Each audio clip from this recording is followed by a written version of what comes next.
The Charleston County School Board will soon vote on a multi-million-dollar funding proposal aimed at improving underperforming schools within the school district. Today, I talk with someone who's spearheading this proposal, Darrin Goss Sr. of the Coastal Community Foundation, for this edition of Quintin's Close-Ups. And if you haven't already, subscribe to my YouTube channel and like Quintin's Close-Ups on Facebook. Darrin Goss, welcome back to Quintin's Close-Ups. Hey Quintin, how are you? I'm doing great here. I know that obviously you're the president and CEO of the Coastal Community Foundation. And just recently, I know you all were making some news around town because according to WCBD, the Charleston County School District will soon vote on a multi-million-dollar funding proposal aimed at approving 15 to 16 schools in the district. Let me ask you this, Darrin. Why would a legit proposal costing $30 million be proposed on a Friday and actually be voted on the next Monday? Yeah, the actual proposal was submitted to the district several months ago.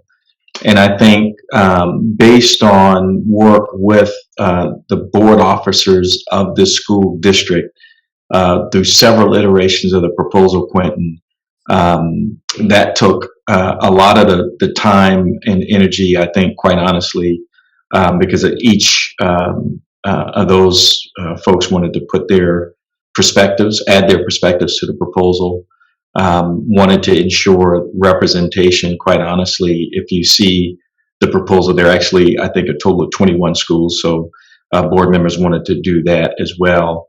And if we don't have an early draft, but the work was really to start this fall as opposed to January. So I just think it was a matter of timing, sequencing in terms of board officers, other business of the board that delayed the introduction of that proposal on the board agenda.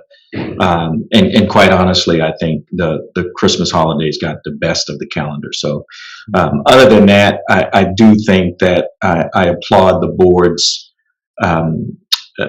vote to delay a final decision until January 10th.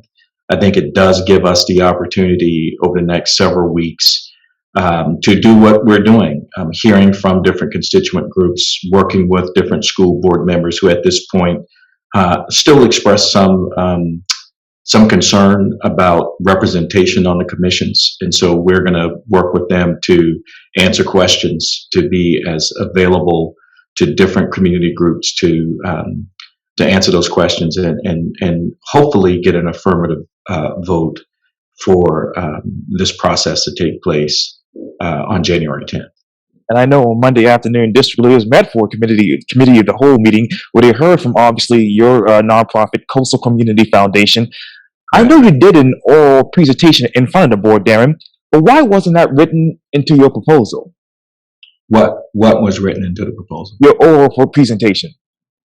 Well, I think if you think about the oral presentations of any proposal, you're not going to put as much detail into an oral presentation as you would the written proposal. So the written proposal actually has far more and greater detail.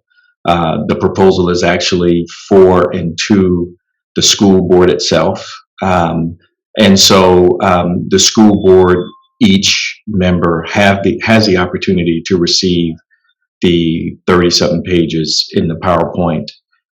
That adds maybe some flavor and some context, but there's nothing in the written full proposal that was not covered in my presentation. As a matter of fact, the presentation was more maybe color for the community than it was for the school board.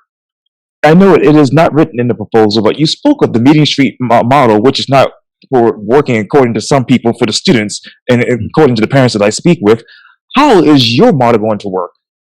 Yeah, I think the difference between when you say what's working for students, I think we have to objectively look at any school model against the objective criteria for school and student achievement and improvement. Not every student is going to be as successful, depending on a lot of different things, Quintin, as you know, that are outside of the purview of the school.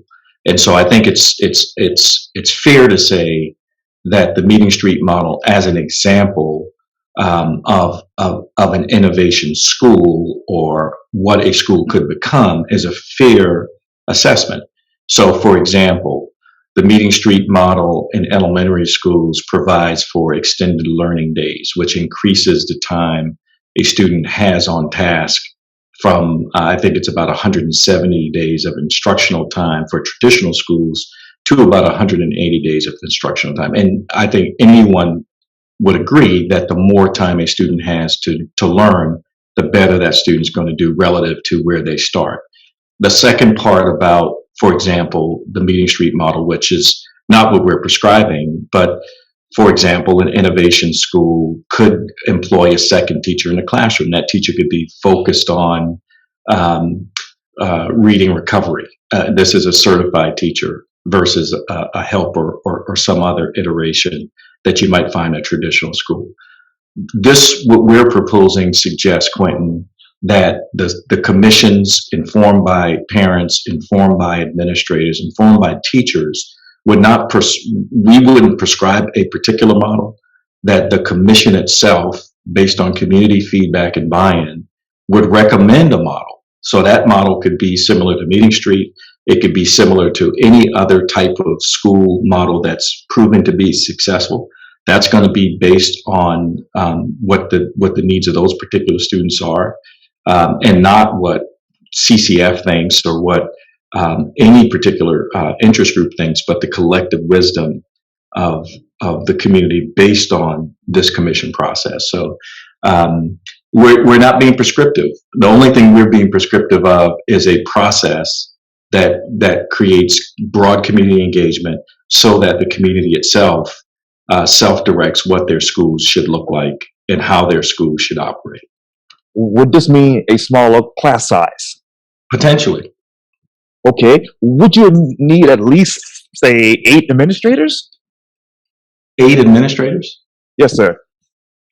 For this- Yeah, again, we're not being prescriptive in terms of what the schools look like.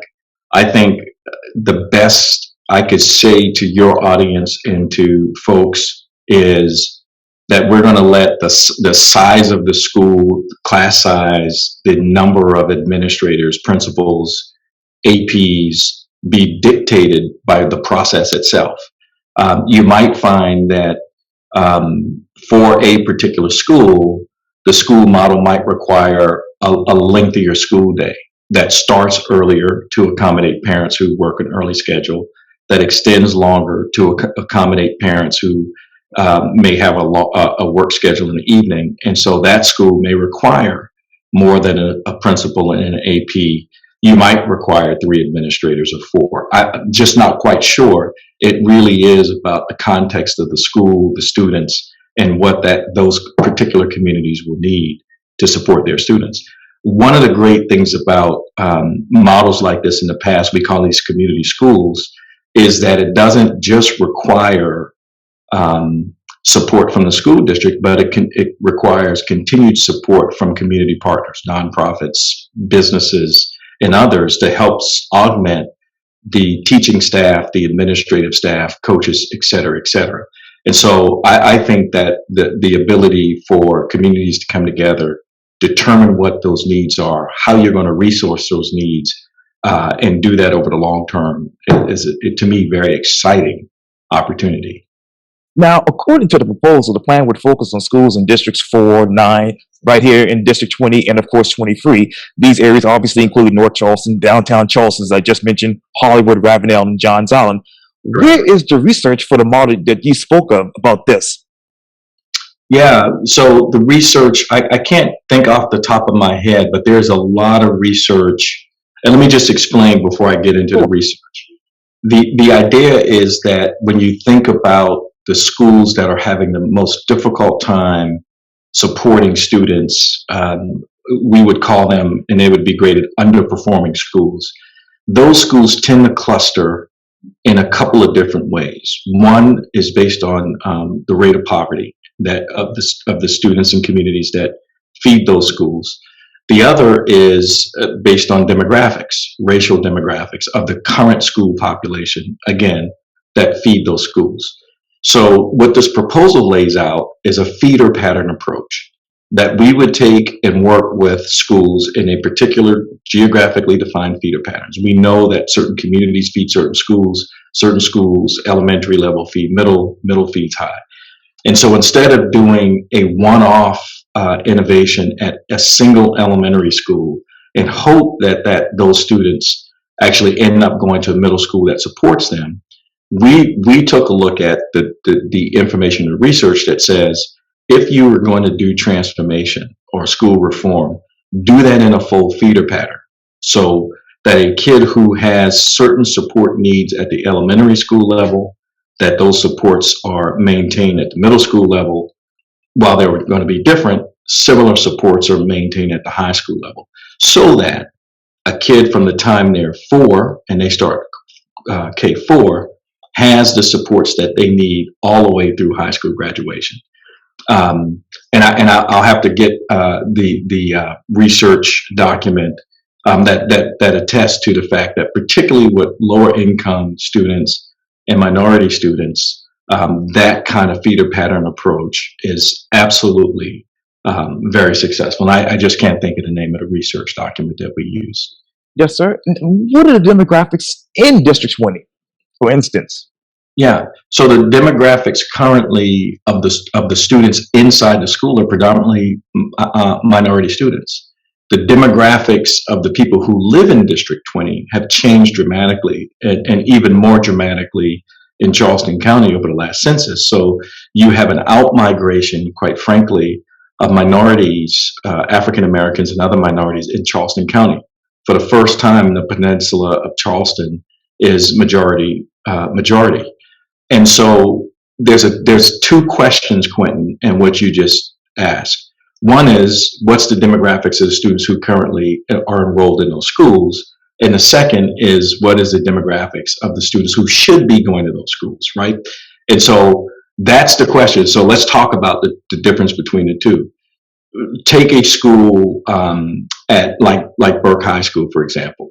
I think it's probably, I don't know the last enrollment numbers, maybe 300 to 400 students in a school that can literally support, I think, over 1,200 students.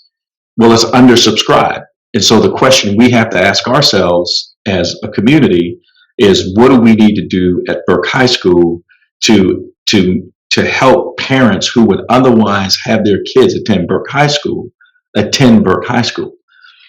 And so again, the Reimagine Schools process would bring not only the parents who are at Burke High School to the table, because they have a vested interest in making sure that their kids have all the programming, curriculum, extracurricular that they need, but parents who would otherwise be sending their kids to those schools, who in the next 2, 5, 10 years will need to be able to send it, they need to be at that table too, working together to redefine what that school would be to accommodate this student population.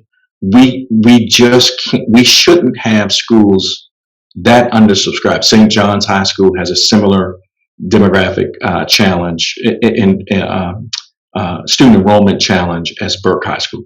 And so we have to work to do that. Once that's done, we believe, is that we're gonna find a sweet spot that's gonna accommodate the students that have been there, that go there, that will attract new students there.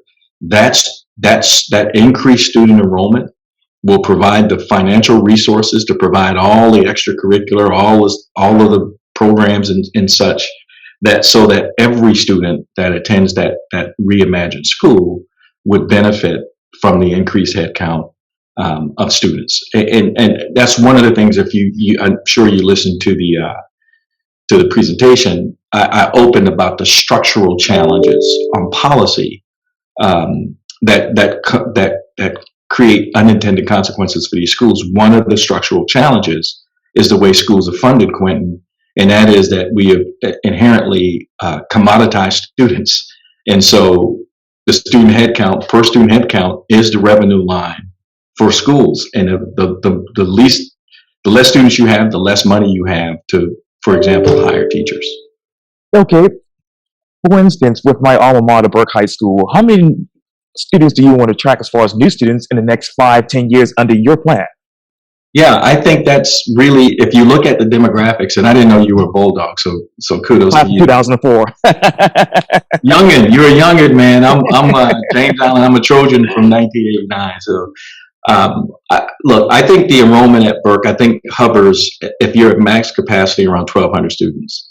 I think we should be thinking about Burke High School to say of the students who should be going to Burke High School, who are going to Charleston Progressive or James Allen Charter High School, who are going elsewhere, not for a particular program like a magnet program or academic magnet or somewhere else, because that's an option for any student in the school district to do that. We think that's important, but for no other objectionable reason, if they're going to Progressive or James Allen Charter or somewhere else because they don't have access to the same type of programming, then we would want Burke High School to be subscribed at its top level, 1,200 students, if that's the number.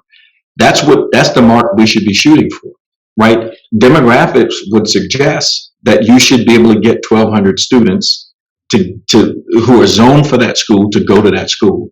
It solves the issue of some of the things that Ms. Swinton are having to deal with in terms of programming, in terms of teachers, in terms of different courses that she can offer there.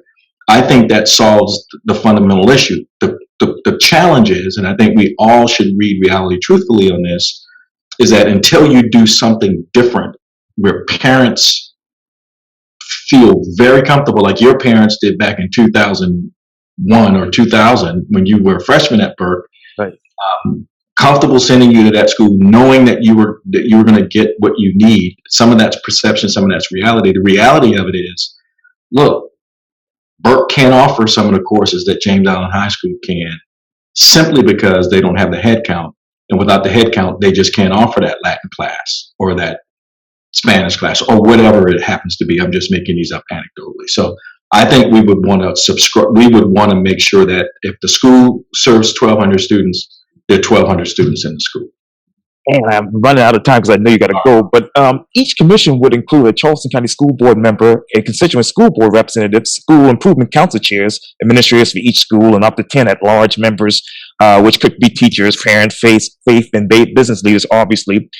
What approach would you take that is to choose this particular commission? Yeah, I think if you look at everyone that's sort of named in there, those 10 to 15 people, and obviously we're open to expanding that. I think you could go up to 20 and be reasonably successful in managing the decision-making process. If you look at who's there, all of those stakeholders have some leadership accountability to the students and to the communities. For example, school board members, constituent school board members are elected. They're elected officials. They have an accountability to this community to make sure that those schools are operating in the best interest of children. Parents have a stake in the success of their children. They should be represented. Elected school improvement council folks, they have a constituent that they have to deal with. Faith community, small business community, any at-large member would be that. So there's an accountability aspect of it, right? And then there's, quite honestly, an authority aspect. We want school board members on this because ultimately any recommendation has to go back to the school board for approval. And so we have a likelihood of seeing things through if the school board member themselves and the administrators themselves have helped to shape, not exclusively, but have helped to shape what those schools look like in the future. And that's just a governance accountability issue. Now, until your proposal gets off the ground, Darrin, how could the Charleston County School District strengthen its obviously school improvement councils? Yeah, that came up at one point in the conversation last Monday about some schools don't have a sitting SIC, and that's a challenge. That's a structural problematic challenge, and so I think in the process of sitting commissions where those schools don't have a standing SIC and an SIC chair, we're going to have to go a level into the school, working with the administrators about parents who've been engaged, identify those parents and make sure that they're at the table. And I think at the back end of this process, with a reimagined school, a part of the community school concept is this collaborative partnership between the school, parents, and the community. And that would be first top of mind as these commissions do their work. How do we build? I think Dr. French actually said, how do we build an infrastructure that at the end of this, that the community, the school itself, talking to the school community and parents actually ensure that long term we have this kind of engagement and buy-in going forward. I think that's all a part of the structural design in stages 1 and 2 of my proposal, of the CCF proposal. And I think that's to be addressed as we get through the commission process. Okay, I got a couple of more minutes left. If, for instance, teachers are employed by a third-party school and not Charleston County School District, would the teachers have less protection and less job security? Yeah, I don't think so. I think again, I don't know all of the details of individual teacher contracts, but if you read our white paper on schools of innovation, then you would know that we're highly sensitive to the need to retain and attract great teachers and pay them what they're worth, because we think they're worth, they are invaluable. I think also a part of the process, change management, if you look at our proposal, is about $300,000 per school. That $300,000 would go toward things like teacher development and training, getting them ready to implement the new model.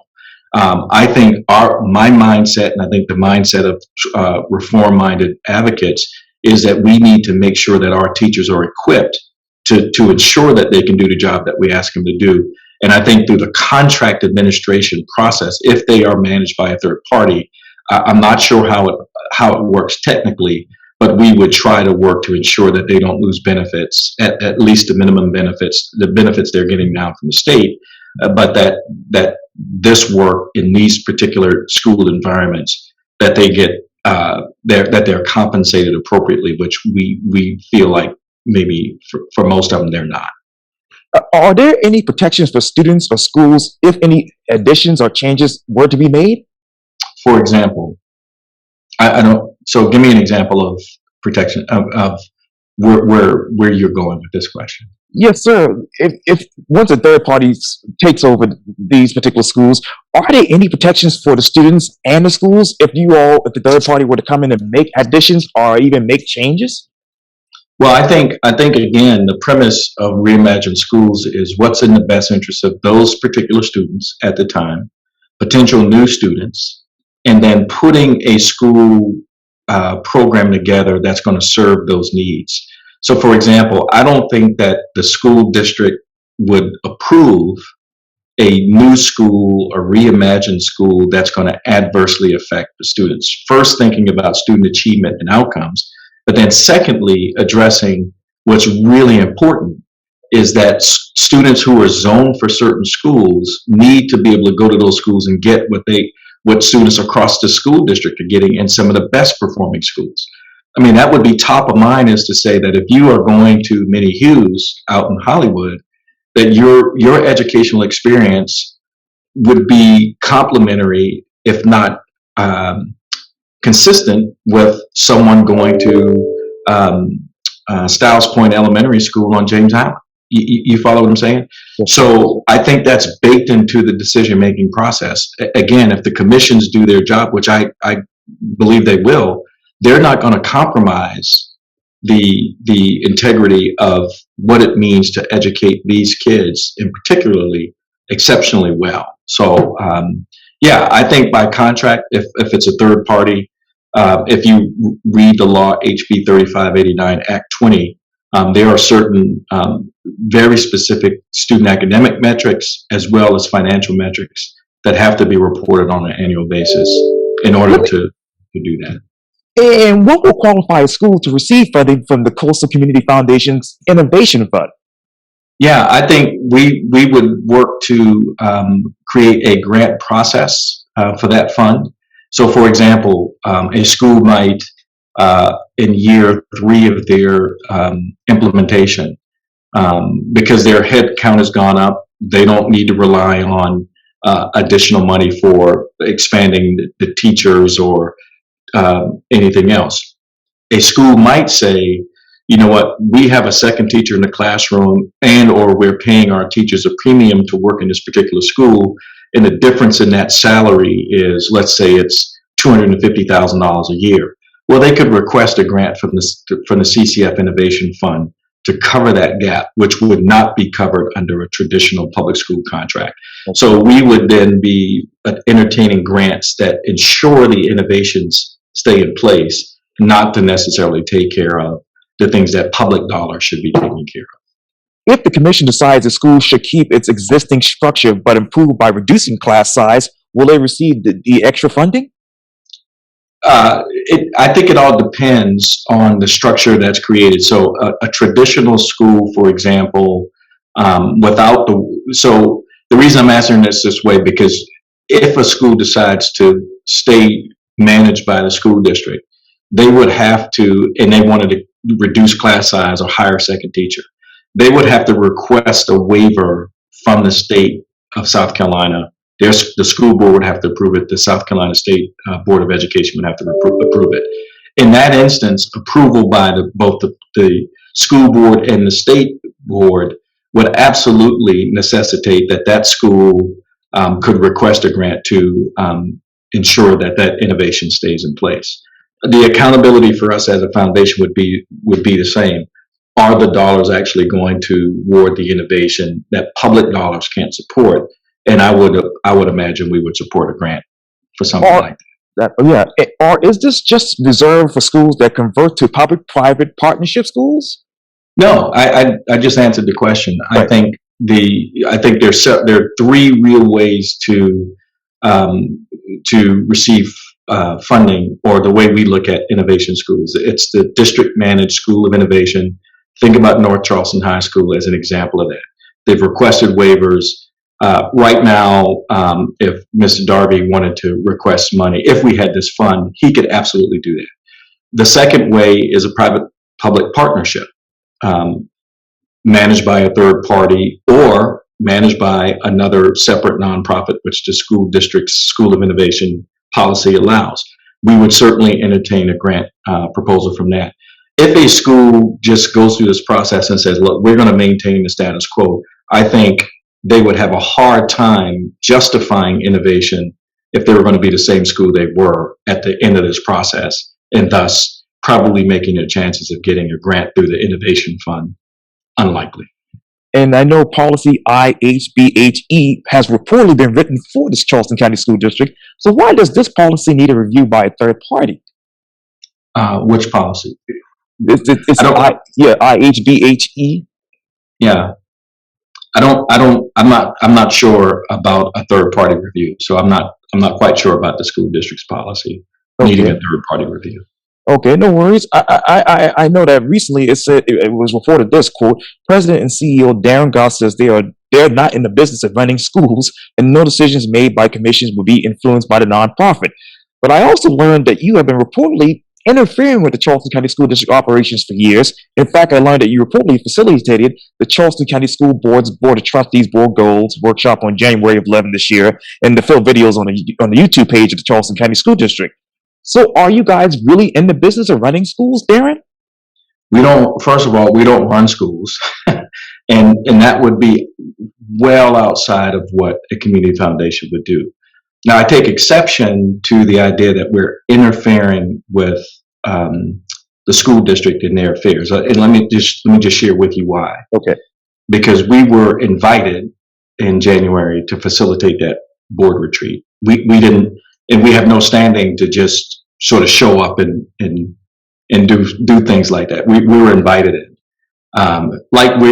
Quite honestly, Quintin, we're invited into multiple communities around our low country to facilitate and convene. That's a part of the role of the community foundation. Secondly, there's no secret that since 2017, when we did our community conversations, that we have been staunch advocates as a community foundation for really three things. Equity, that is that Black and brown and rural communities need attention and need investment. And equity around three particular areas: housing, affordability of housing, education, and economic mobility. And we have been outspoken advocates not only in the space of education, but if you recall, when the Phillips community was getting ready to be divided or further divided, we were there. We have been advocates for affordable housing in terms of the creation of the Housing Trust Fund referendum that failed last year. We have been advocates for money going to Black and brown organizations. That's why Facebook chose CCF out of 20 foundations in the country to invest $1 million in to do this work. We continue to be advocates for things like economic mobility.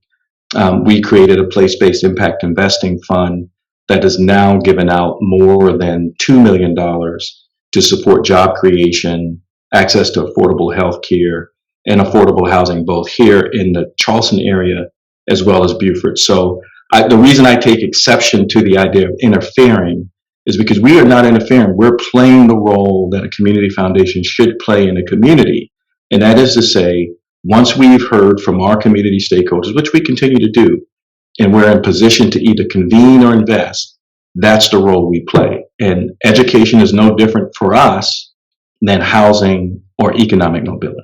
I have two last questions for you, Darrin. Oh, and I should say, by the way, Go ahead. we were instrumental in getting Schools of Innovation passed. We were instrumental in getting an increase of $2 million to the community development tax credits that help people build affordable housing. And we're working right now, Quintin, on capping high interest, low dollar payday loans. So if people want to, if there are people out there who think that we have a vested interest other than ensuring that people in our communities, regardless of who they are, have an opportunity to belong, contribute, and thrive in our communities, then I would want to spend some time with them. And I hope I can get you back on in 2022 to talk about the payday loans and some other things too. Absolutely. But you reportedly lobbied state lawmakers to pass the School of Innovations bill. I know that you created the Coastal Community Foundation's Education and Gender, which is based on school takeovers in Indianapolis, Indiana. And I know that you were a facilitator in the Charleston County School District's Mission Critical Listening Sessions, as you mentioned, in 2019. How has your organization changed the face of education in South Carolina? I don't think we have done enough, quite frankly, to increase access to great schools for students in South Carolina, and in particular the Low Country, when it comes to our policy agenda. And our policy agenda is not just education, it's economic opportunity, it's housing, in terms of, and then it's defensive philanthropy. So there are really four big areas there. But if you were to ask me, have we been successful? I think the policy is a good start. But if you read our policy statement, white paper, and what actually got passed, we don't think it went far enough. And that's why we wrote the op-ed in April this year to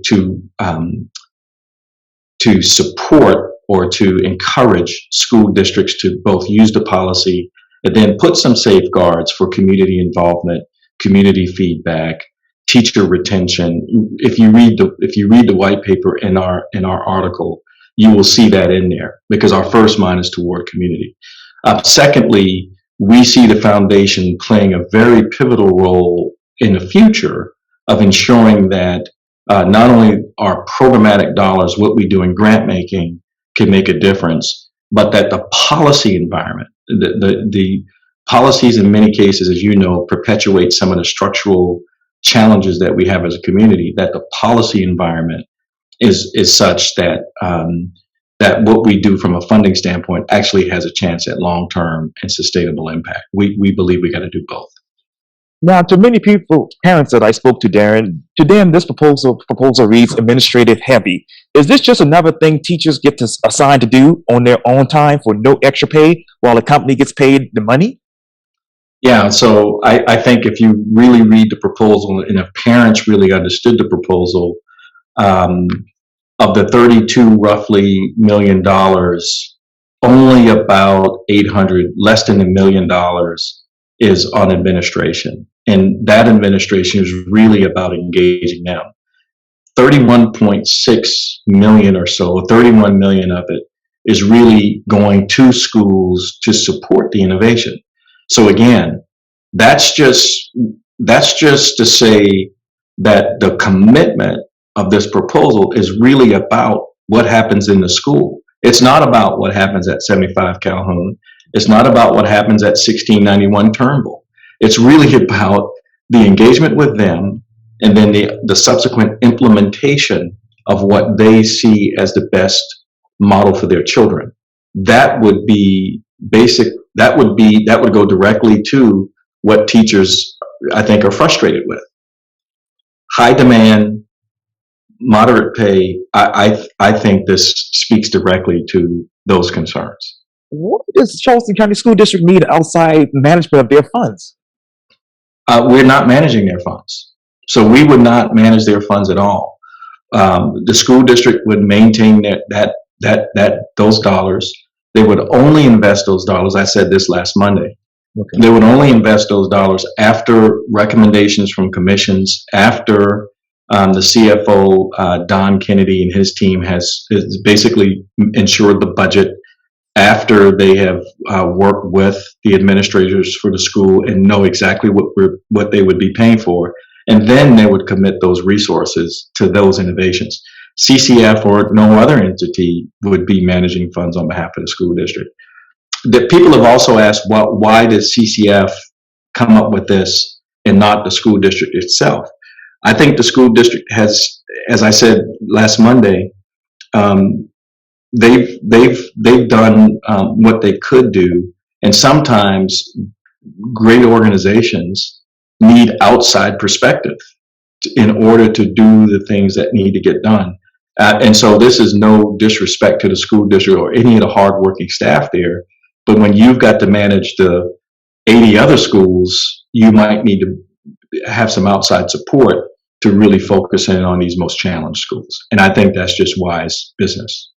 Do you or your staff have any educational background? Yeah, we wouldn't be managing the educational aspect of this. We would do what we do best, and that's convene. That's to make sure that people with disparate voices and perspectives and opinions actually show up and have those opinions and perspectives heard, that those perspectives and opinions are reflected and represented in any plans, and so that, and remember the commissions, administrators, teachers, parents who are students first teachers, the technical advisor to help the commissions really flesh through the best school models.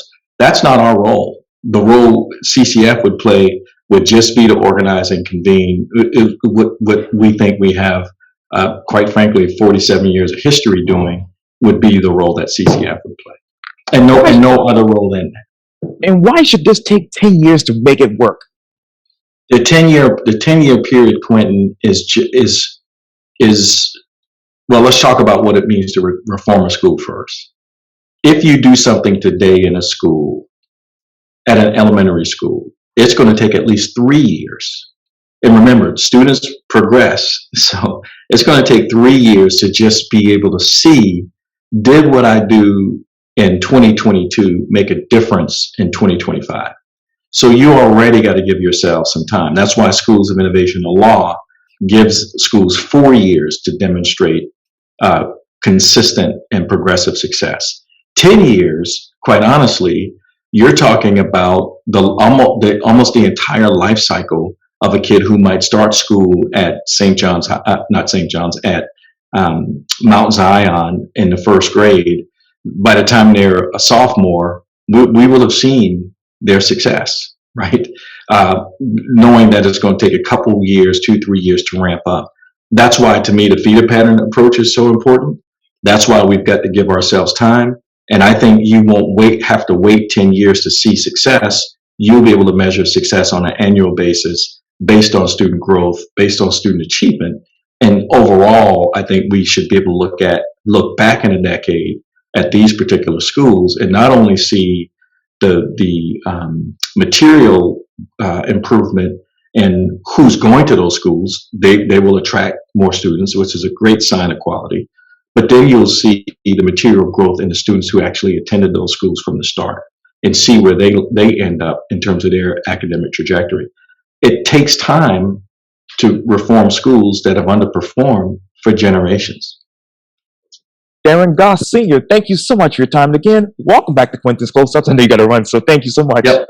Thank you, Quentin. I appreciate the time. Likewise.